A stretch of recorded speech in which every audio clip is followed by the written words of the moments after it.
Guys, ബ്രാൻഡിന്റെ പുതിയൊരു വീഡിയോയിലേക്ക് എല്ലാവർക്കും സ്വാഗതം. ഇന്നത്തെ വീഡിയോ എന്ന് പറയുന്നത് കൂട്ടുകാരെ, ഇന്നത്തെ വീഡിയോ എന്ന് പറഞ്ഞാൽ നാളെ നടക്കുന്ന അഹമ്മദാബാദിൽ നടന്ന സൂപ്പർ 8 പോരാട്ടത്തിൽ ഇന്ത്യ സൗത്ത് ആഫ്രിക്ക 2020 മാച്ചിൽ സഞ്ജു സാംസൺ ഉണ്ടാകുമോ ഇല്ലയോ എന്ന ഒരു സംശയം എല്ലാവർക്കും ഉണ്ടാവും. തീർച്ചയായിട്ടും സഞ്ജു സാംസൺ ഉണ്ടാകുമെന്നാണ് ഇതിവൃത്തങ്ങൾ അറിയിക്കുന്നത്. കാരണം എന്തെന്ന് കഴിഞ്ഞാൽ നെറ്റ്സിൽ ഇന്ന് തന്നെ സഞ്ജു സാംസൺ ഒരു 3 മണിക്കൂർ ഉൾപ്പെടെ സൂര്യകുമാറിന്റെ ഗൗതം ഗംഭീറിന്റെ നേതൃത്വത്തിൽ പ്രാക്ടീസ് ചെയ്തിട്ടുണ്ട്. നെറ്റ്സ് പരക്കെ എല്ലാവരും പറയുന്നതെന്ന് പറഞ്ഞാൽ ടീമിന്റെ അകത്തു നിന്നുള്ള സൂചന എന്തെന്ന് പറഞ്ഞാൽ തിലക് വർമ്മയ്ക്ക് വിശ്രമം അനുവദിച്ചുകൊണ്ട് സഞ്ജു സാംസൺ ചാൻസ് ഉണ്ടെന്നാണ് പറയുന്നത്. കാര്യം എന്ന് പറഞ്ഞാൽ ഓപ്പണിങ് അഭിഷേക് ശർമ്മയും ഇഷാൻ കിഷൻ സ്റ്റാർട്ട് ചെയ്യും. എന്തായിരുന്നാലും അഭിഷേക് ശർമ്മനെ മാറ്റത്തില്ല, അവർ തന്നെ സ്റ്റാർട്ട് ചെയ്യും. ഓപ്പണിംഗ് പെയർ അവർ തന്നെ സ്റ്റാർട്ട് ചെയ്തത്. 1 ഡൗൺ സൂര്യകുമാറിന് പകരം സഞ്ജു സാംസൺ ഇറങ്ങും എന്നാണ് സൂചന നൽകുന്നത്. അങ്ങനെയെങ്കിൽ നമുക്കൊരു വലിയൊരു ഇമ്പാക്റ്റ് തന്നെ ഉണ്ടാക്കിയെടുക്കാൻ കഴിയുമെന്നാണ് നമ്മളൊരു കണക്കുകൂട്ടൽ എന്ന് പറഞ്ഞാൽ സൗത്ത് ആഫ്രിക്കയുടെ ഗെയിമിൽ നമുക്ക് നല്ല രീതിയിൽ ഒരു ഇമ്പാക്റ്റ് ഉണ്ടാക്കിയെടുക്കാൻ കഴിയും. എന്തായാലും കേശവ് മഹാരാജ, മാക്രം ഇവരെല്ലാം നല്ല സ്പിൻ ബോളേഴ്സാണ്. സൗത്ത് ആഫ്രിക്കൻ നല്ല സ്പിന്നറാണ്. ഇവർക്കെതിരെ നല്ല രീതിയിൽ സഞ്ജു സാംസൺ ആ പൊസിഷനിൽ ബാറ്റ് ചെയ്യാൻ ഇറങ്ങി കഴിഞ്ഞാൽ എന്തായാലും നല്ലൊരു ഇമ്പാക്റ്റ് ഉണ്ടാക്കിയെടുക്കാൻ കഴിയുമെന്നാണ് നമുക്ക് അറിയാൻ കഴിയുന്നത്. കാര്യം എന്താണെന്ന് വെച്ച് കഴിഞ്ഞാൽ തിലക് വർമ്മ ആ പൊസിഷനിൽ വാങ്ങിയ അമ്പേ പരാജയമാണ്. 100-125 സ്ട്രൈക്ക് റേറ്റ് തിലക് വർമ്മയ്ക്കുള്ളൂ. ആ സ്ട്രൈക്ക് റേറ്റ് എന്ന് പറയുന്നത് 1 ഡേയിൽ കളിക്കുന്ന സ്ട്രൈക്ക് റേറ്റ് ആണ് 100-125 സ്ട്രൈക്ക് റേറ്റ്. 2020 എങ്ങനെ വരുന്നാലും 200 മേളിൽ 225 250 മേളിൽ സ്ട്രൈക്ക് റേറ്റെങ്കിലും വേണം 2020 ഗെയിം കളിക്കുന്നത്. തിലക് വർമ്മ അതുമല്ല പരിക്കിൽ നിന്നും മോചിതനായി തിരിച്ച് വന്നിട്ടും ആ പഴയ ഫോമിലോട്ട് എത്തിയിട്ടില്ല. അഥവാ ഇനിയിപ്പോൾ തിലക് വർമ്മേനെ ഉൾപ്പെടുത്തിയിരുന്നാൽ പോലും ആരെ മാറ്റുമെന്ന് ചോദിച്ചു കഴിഞ്ഞാൽ പിന്നെ ഒരു ഓപ്ഷൻ ഉള്ളത് ഒന്ന് റിങ്കു സിംഗ് ആയിരിക്കും എന്നാണ് എനിക്ക് തോന്നുന്നത്. കറക്റ്റ് അറിഞ്ഞുകൂടാ, എന്താണെന്ന് അറിഞ്ഞിട്ട് എന്തായാലും ടീമിന്റെ ഇതിവൃത്തങ്ങൾ അറിയിക്കുന്നതെന്ന് പറഞ്ഞാൽ സഞ്ജു സാംസൺ ഉണ്ടാവും. ടീം 11-ൽ സഞ്ജു സാംസൺ ഉണ്ടാവും എന്നാണ് ടീം 11-ൽ സഞ്ജു സാംസൺ ഉണ്ടാവുമെന്നാണ് ഇതിവൃത്തങ്ങൾ അറിയിക്കുന്നത്. എന്തായിരുന്നാലും നമുക്ക് കാണാം ഗായ്സ്. എന്തായിരുന്നാലും അങ്ങനെ ഒരു സഞ്ജു സാംസൺ അങ്ങനെ ഒരു ഓപ്പർച്യൂണിറ്റി കിട്ടിക്കഴിഞ്ഞാൽ 11-ൽ സ്ഥാനം കിട്ടിക്കഴിഞ്ഞാൽ തീർച്ചയായിട്ടും പുള്ളി നല്ല രീതിയിൽ പെർഫോം ചെയ്തിട്ടുണ്ട്. അതുകൊണ്ട് തീർച്ചയായിട്ടും പുള്ളി ഒരു നല്ല ടച്ചിൽ ഇപ്പോൾ നിൽക്കുന്ന സമയമാണ്.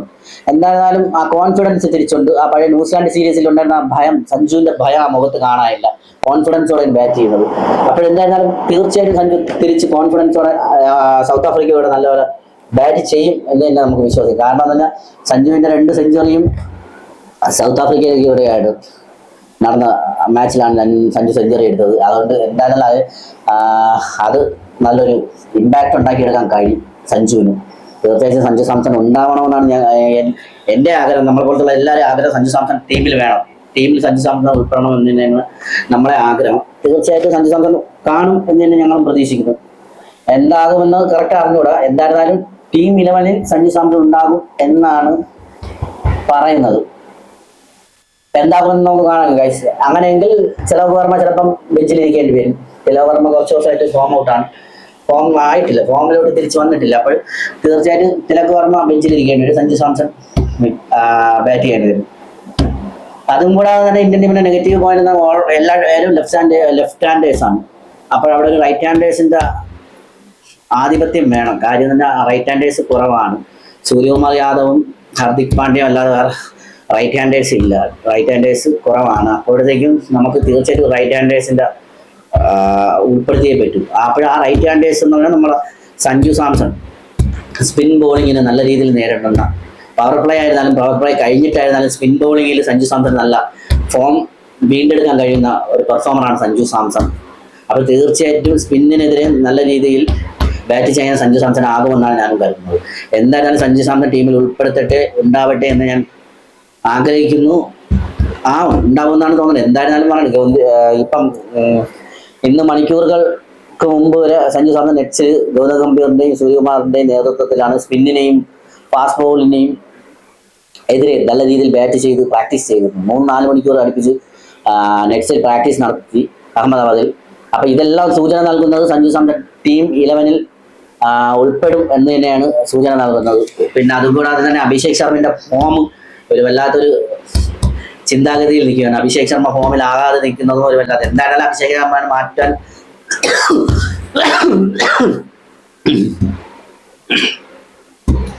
എന്തായാലും അഭിഷേക് ശർമ്മനെ മാറ്റുന്ന കാര്യത്തിൽ ടീം ഒരിക്കലും അങ്ങനെ ചെയ്യത്തില്ല. നമ്പർ 1 2020 ഇന്ത്യൻ പ്ലെയറിനെ ഒരിക്കലും മാറ്റിയിട്ട് ടീം ഉൾപ്പെടുത്തുമെന്ന് എനിക്കും തോന്നില്ല. കാര്യം തന്നെ അഭിഷേക് ശർമ്മ തിരിച്ച് ഫോമിലേക്ക് വന്നു കഴിഞ്ഞാൽ അത് ടീമിന് 100% ഗുണമുള്ളതായിരിക്കും. അപ്പോൾ അഭിഷേക് ശർമ്മയും ടീം ഫോമിലെത്തി കഴിഞ്ഞ് ഇഷാൻ കിഷൻ ഓൾറെഡി ഫോമിലാണ്, സഞ്ജു സാംസൺ ഫോമിലെത്തിക്കഴിഞ്ഞാൽ ടീമിലെല്ലാവരും മൊത്തത്തിൽ ഫോമാവും. അപ്പോൾ അങ്ങനെ ഒരു ഇന്ത്യൻ ടീമിനാണ് നമുക്കിപ്പോൾ ആവശ്യം. എന്തായാലും സൂപ്പർ 8 മറ്റ് ഗ്രൂപ്പ് ഘട്ടങ്ങളിലെ മാച്ചുകളെ പോലെയല്ല സൂപ്പർ 8ലെ മാച്ച്. ഭയങ്കരമായിട്ടും വ്യത്യസ്തമായ മാച്ചായിരിക്കും സൂപ്പർ 8ലെ മാച്ചും ഗ്രൂപ്പ് ഘട്ടത്തിലെ മാച്ച് എന്ന് പറഞ്ഞാൽ ഗ്രൂപ്പ് ഘട്ടത്തിലും ഭയങ്കര ടഫായിട്ടാണ് വന്നത്. ഒരു പാകിസ്ഥാന്റെ കളി മാത്രം എടുത്താൽ ഇത്രയും ഭേദപ്പെട്ട പ്രകടനം കാഴ്ചവെച്ചു. പാകിസ്ഥാന്റെ മാച്ച് കഴിഞ്ഞ് ബാക്കിയുള്ള മാച്ചൊക്കെ എടുത്തു കഴിഞ്ഞാൽ വലിയൊരു ഇമ്പാക്റ്റ് ഉണ്ടാക്കിയെടുക്കാൻ ഇന്ത്യക്ക് പറ്റിയില്ല എന്നാണ് എൻ്റെ ഒരു നിഗമനം. എന്നാലും സൂപ്പർ 8ൽ എന്തായാലും തീർച്ചയായിട്ടും നമുക്കൊരു ടീം ഇന്ത്യൻ ലെവലിൽ ചേഞ്ച് ഉണ്ടാവുമെന്ന് 100% ഉറപ്പാണ്. അങ്ങനെ ചേഞ്ച് ഉണ്ടായി ആയാലും സൂപ്പർ 8ൽ ഇറങ്ങിയാൽ മാത്രമേ നമുക്ക് വിൻ ചെയ്യാൻ കഴിയുള്ളൂ. പ്രോട്ടീസിനെതിരെ വിൻ ചെയ്യണമെങ്കിൽ നല്ല രീതിയിൽ ടീം പെർഫോം ചെയ്തേ പറ്റുള്ളൂ. കാരണം എന്താണെന്ന് പറഞ്ഞാൽ അറിയാം, കഴിഞ്ഞ 2020 വേൾഡ് കപ്പ് ഫൈനലിൽ അവരെ തോപ്പിച്ചാണ് നമ്മൾ കപ്പടിച്ചത്. ആ വാശിയും അവർക്കുണ്ട് പ്രോട്ടീസിന്. അപ്പോഴവരെങ്ങനെ ഇന്ത്യയെ അട്ടിമറിക്കുക, ഇന്ത്യയെ തോൽപ്പിക്കുക എന്ന ഒരു ലക്ഷ്യത്തോടെ ആയിരിക്കും ഇറങ്ങുന്നത്. നമ്മളെ വജ്രായുധം ബുംറയും വരുൺ ചക്രവർത്തിയും ഉണ്ട്. അവരെല്ലാം നല്ല ബൗളിംഗ് കാഴ്ചവെച്ചുകൊണ്ടിരിക്കുകയാണ്. എന്നിരുന്നാൽ പോലും നമുക്ക് അന്നത്തെ കാലാവസ്ഥ, അന്നത്തെ ടീമിന്റെ ഇത് എല്ലാം ആർക്ക് അനുകൂലമാവുന്നൊക്കെ എന്താണ് നമുക്ക് കണ്ടറിയാം, എന്താകുമെന്ന് നമുക്ക് കണ്ടറിയാം. എന്തായിരുന്നാൽ തന്നെ ഈ ഇന്ത്യൻ ടീം തന്നെ ജയിക്കണം എന്ന് നമ്മൾ ആത്മാർത്ഥമായിട്ട് ഞാൻ വിശ്വസിക്കുന്നു. എന്തായാലും നമുക്ക് കാണാം കൂട്ടുകാരെ എന്താകുമെന്ന്. എന്തായാലും ടീം 11ൽ നല്ലൊരു മാറ്റം തന്നെ ഉണ്ടാവും. അക്ഷർ പട്ടേൽ തിരിച്ച് ടീമിലേക്ക് വരും, വാഷിംഗ്ടൺ സുന്ദറിനെ പുറത്തിരുത്തും. അങ്ങനെ നമ്മുടെ അസിസ്റ്റന്റ് കോച്ച് പറഞ്ഞ പോലെ നമ്മുടെ ടീമിൽ എല്ലാവരും ലെഫ്റ്റ് ഹാൻഡേഴ്സ് ആണ്. അപ്പോൾ നമുക്ക് എന്തായാലും ഒരു റൈറ്റ് ഹാൻഡേഴ്സിന് അത്യാവശ്യമുണ്ട്, റൈറ്റ് ഹാൻഡേഴ്സ് ബാറ്റ്സ്മാൻ അത്യാവശ്യമുണ്ട്. അപ്പോൾ സഞ്ജു ഉൾപ്പെടും എന്നാണ് സൂചനകൾ നൽകുന്നത്. എന്തായാലും നോക്കാം, ടീം 11 വരുമ്പോൾ നമുക്ക് എന്താണോ എന്ന് നമുക്ക് കണ്ടറിയാം ഗൈസ്. എന്തായാലും നോക്കാം എന്താകുമെന്ന്. എന്തായാലും വീഡിയോ ഇഷ്ടപ്പെട്ടാൽ ലൈക്ക് ചെയ്യുക, ഷെയർ ചെയ്യുക, സബ്സ്ക്രൈബ് ചെയ്യുക. വീണ്ടും ഭ്രാന്തന്റെ പുതിയൊരു വീഡിയോ ആയിട്ട് ഭ്രാന്തൻ വരികയാണ് ഗൈസ്. ബൈ ഫ്രം ഭ്രാന്തൻ.